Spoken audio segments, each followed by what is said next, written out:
Hey, what's up guys? This is William, and in today's video I want to talk about 10 things you shouldn't do if you want to become a successful ESL teacher, or even if you're one already. Let's take it from the top.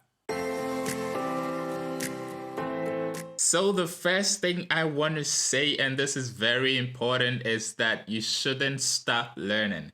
Never stop improving yourself. You have seen what technology has done to the world in these days. Everything is moving so fast. Information that you learned many years ago keeps changing and keeps getting better. The biggest advice probably I can give to you is that never stop improving yourself. This is really important. Number two is that do not overuse old content. I've seen and done this many times. Situations where because you have taught that particular lesson or that particular topic already, you continue to use the same thing over and over without trying to improve it or make it better. Number three, do not have a fixed mindset. You have to know that things change, situations change, you change, your colleagues change, the students change. Everything around you continues to change. Someone even said that the only thing that is constant is change. So you need to know that things change and do not have a fixed mindset because you would be disappointed a lot of times. Number four, and this is really important, is that do not overestimate yourself. Trust me, I have done this before and it doesn't end well. The possibilities that you can lose or the part that this winds you down is really one that you don't want to go on. When you begin to overestimate yourself, there are things that you actually cannot see. You do not ask for advice, you do not ask for opinions, you do not review your work yourself. A lot of things could go wrong if you get into the habit of overestimating yourself. Number five, do not underestimate your students. The way you treat a person depends on your perspective or your mindset about the person. So, if you have such a mindset about your students, it will determine even the kind of lessons and how you teach them in general. So, as much as possible, do not underestimate your students, and some of them can even surprise you. Number six, don't assume all the children should be the same or act the same way. All your students are not the same. People in general are different. Everyone is different. Everyone brings something different to the table. Don't have the mindset that they should all be the same. Else it would also exactly affect how you treat your students. So you need to have the mindset that everyone brings something different to the table and everyone learns in a different way and everyone reacts to things in a different way. Don't try to treat them like they are the same because they are not. Number seven, don't take things personally. I understand in anything at all, if you want to make impact, you have to have a kind of investment into what you're doing. But the advice I have for you is that don't take certain things personally. People will offend you, people will say things, people will do things in the workplace, in the classroom. Do not take it personally.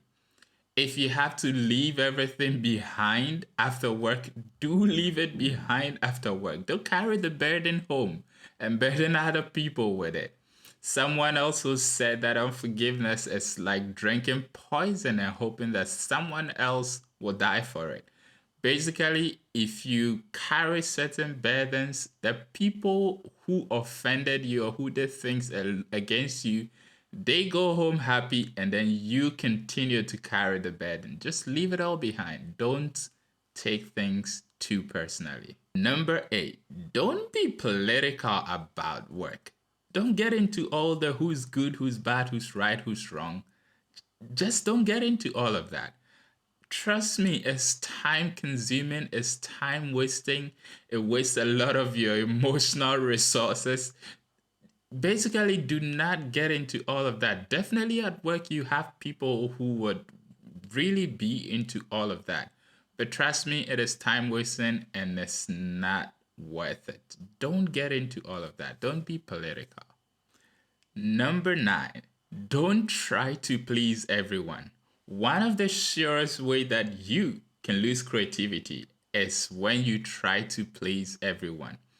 Believe me, you cannot please everyone. And I know a lot of people believe this particular topic but don't really practice it. Don't try to please everyone. To a high degree, to a high extent, you have to just be you.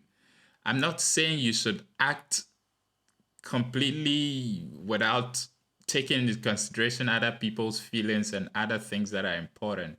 I'm just saying that don't try to do everything in an attempt to please other people because you cannot please everyone. What you do will sometimes automatically appeal to certain people, and that's okay. But with the intention that you want to make everyone happy, it's not gonna happen. Not everyone will like what you do, and that's a simple fact. Number 10, and this is really important, don't kill yourself because someone else will take your place.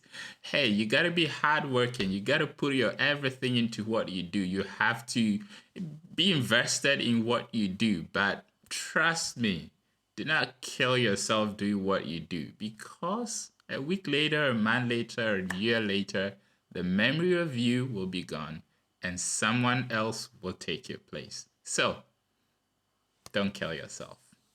Thank you for watching this one. I'll catch you in the next one. Love and peace. So this is a little bonus that I have for you at the end of this video, which is number 1, don't isolate yourself from other staff members. It's important that you join in activities as an ESL teacher. Don't exclude yourself. Number 2 is don't be position-minded, rather be solution-minded. Don't care so much about the position you hold. Just be concerned about the impact that you can make. And then the last one is don't be full of yourself. You should know this already.